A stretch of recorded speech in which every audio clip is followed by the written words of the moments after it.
Hi guys, how everybody doing? Hope everybody's having a great day. Sending out many blessings to everybody. So great to see you guys, and I'm so humbled and just really thankful for each and every one of you. And guys, thanks for tuning in. Today we're going to be talking about part 2 of the Godly Man, and it's going to be the Godly Man's Guide, and we're going to be talking about 4 Bible verses to live by, being a godly man. Let's go ahead and get started, guys. The first one is coming from Corinthians 13:31. It says, "When I was a child, I spoke like a child. I thought like a child. I reasoned like a child. When I became a man, I gave up childish ways." Well, there's 2 ways to look at this, guys, because in this Bible verse, believe that God is saying that, still have those childlike qualities when you come to Him, like being innocent and trusting in God when you turn to God. But He's really asking you right now to kind of get rid of that being impatient. Maybe you go to God and you're being very innocent, you're being very vulnerable, you're trying to trust in that process, but at the same time, you're being impatient. God, I want this right now. I need this right now, right? And you're not letting God show you the way, or putting that in your heart to see how to do it, because you're being impatient like a little child. I want it now. You know how that goes. I want it right now, and I'm not going to wait, and that's it, and I'm going to right and I'm going to pout. So I think that's what God is saying when you are praying to Him, when you are coming to Him. If it doesn't come right away, remember to have that patience. Don't pout, right? Why is it not coming in? I need it, right? To come to God, having those childlike qualities, like I said, the vulnerability, but not having that impatience, right? Or being really immature. A lack of discipline, right? If you're going to God with those prayers and you don't have that discipline, right, to kind of, you have to sit back, and sometimes you may have to wait a little bit, right? See what's coming in. You have to have that discipline to know then that when you go and you pray to God, it might not come back right away. Have that discipline to know that you're going to maybe have to wait, are going to have to see what messages come in, because a child will want to ask those questions and know them right away, right? Just like we talked about being impatient and not being disciplined to the things that are coming in through God, and how to really open your heart up to it. All right. And then the next thing would be that inconsistency. I'm going to really want something so badly. I'm just going to pray for it for one day, go deeper with God. And then the next day I'm going to be impatient, right? I'm not going to have that lack. I'm going to have that lack of discipline. I don't know how it's going in. I think that consistency means that you know how to pray. You get things from the Bible. I mean, what I want to say about that, guys, there's no really certain way to pray. God just wants you to come to Him, right? In that vulnerability. A godly man will always come to Christ first, right? With these things. Maybe the inconsistency is that at times you don't always go to God first.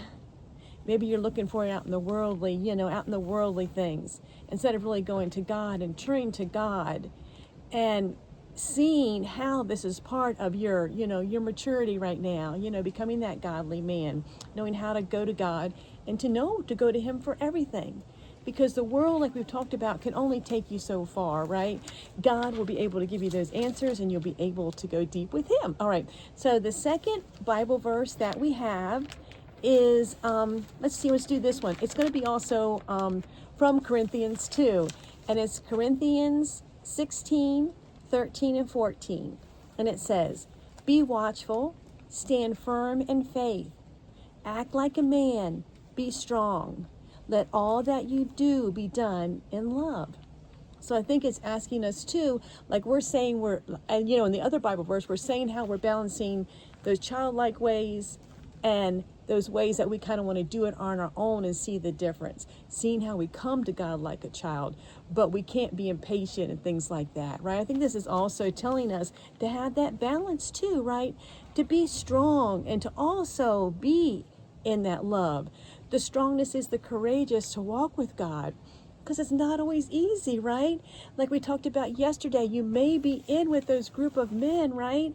And they start talking about being with a bunch of women or drinking. And you really start to feel a certain way because you're really trying to go to the word now. And you kind of know what it says, right? So you may speak up. That's being courageous. But you know it won't always be met with kindness or compassion.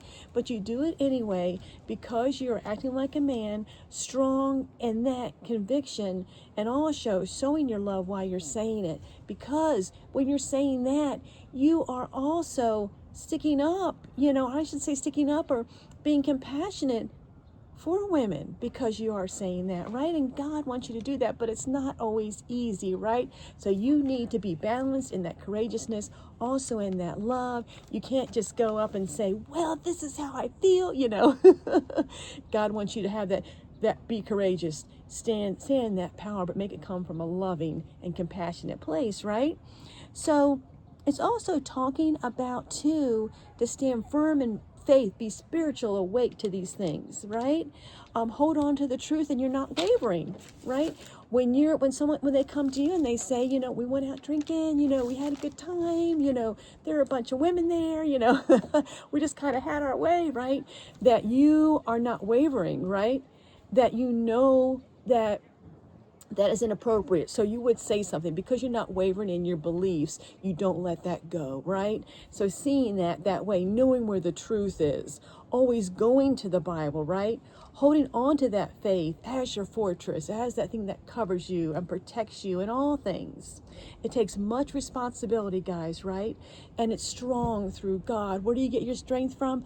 Through God. Where does that love come in through? Through God. If you see it that way, when these moments come up, or when you are being watchful, right? You're watching all those things around you. You're speaking up, right? You're saying it because you're watching those things, you're listening to those things, and you're saying that, through God's eyes, I don't agree with it, right? You're being firm in that faith.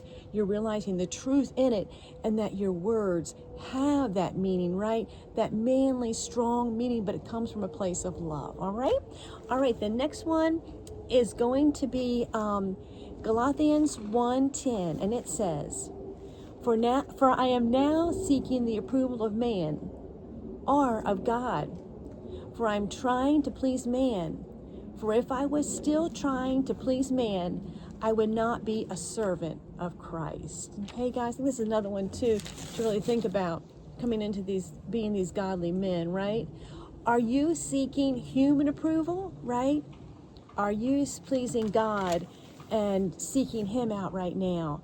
Are you saying, well, I want that, I'm going to get that job, I want that money, but it's really not a place I really want to be? Does that make sense? Maybe the people that work there really are not very nice, and you're seen as not a very good company to work for. Everybody steps on everybody else, everybody's trying to get to the top. It's very much cutthroat, right? So is that really where you want to be? Are you fighting for that, seeking that human approval that you may never get in a job like this? Are you going to do something that's pleasing to God? Maybe you don't earn as much money, but you know that you work with some amazing people, and they're all in that loving place. So when you go home at night, you can see where it's pleasing to God, where maybe at the other job it's not, right? To be motivated, to be aligned in that. And then he said you could serve man or serve God, right, in those moments. Are you going to fear man? Or are you going to fear God, right? I'm so nervous, I'm about that job again. I'm going into this job and I have to perform. I'm going to fear man. Well, did God really ask you ever to perform? Or does he just always ask you to love? Does he ask you to be strong through him? That's all he ever asked of you. If it's of the world and you are fearful of men, you feel like you have to perform. But you never put on a show for God. You just come to him being authentic, being real, serving him in that way. And you see the difference as you become more and more aligned, right? Being a godly man. So do people matter more? Or does God matter more, guys? So that's it. That's what I'm thinking. Are you going to bring people together in God when you have the opportunity? Or are you going to make those choices where you are in the thick of it, so to speak, right? Where you're not standing up, you're not being in that stronghold, you're not saying how you really feel with God. So those people and their viewpoints matter than what you know through God and what you've read in the Bible, okay? All right, and then the last one we have is Romans 12:2. Do not be conformed to the world, but be transformed by the renewal of your mind, that by testing you may discern what is the good, acceptable, and perfect, right?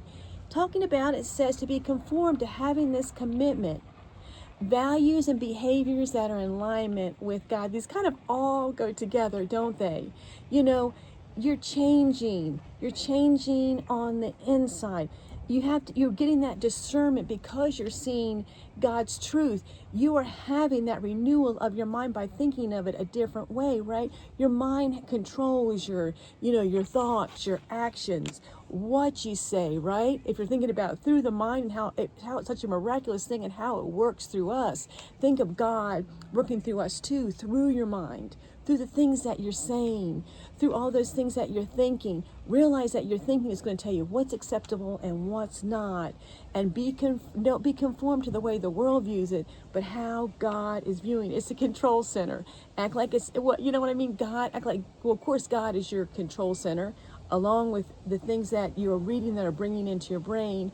And I think, guys, what God is also asking you to do is to make these things a habit. If you get into the habit of doing something, what do they say, for like 30 days, then it becomes such a part of you. So try this on, do it for 30 days and see how that discernment changes. See how you're able to talk up more, right? And you're not coming from that superficial place, but you're coming from that authentic and very vulnerable place with God, right? So it's going to be transforming, right, to a new life. I think after those 30 days, transforming that new life becomes such a part of you that pleases God. The thing with this too is that it's an ongoing process, right? Because things are going to come up. You're always, maybe when, you know what I mean? Things are going to come into your mind. Things are of that lower energy, like we always talk about. Sometimes it's, is that we're talking about godly men, that lust, sometimes greed, sometimes jealousy is going to come in. But know that to always keep that renewal of your mind through God and bring him there in those moments, because it is your control center for everything, right? All right, so those are the 4 Bible verses. Want to end on that today, and really thankful for each and every one of you. So sending blessings out to you guys, and then I'll be off tomorrow, and then the next day we're going to start to talk about what it means to be a godly woman, and then we'll also bring up the next day 4 Bible verses for a godly woman. All right, guys, everybody have a great day, and I will see you later. Bye, everybody.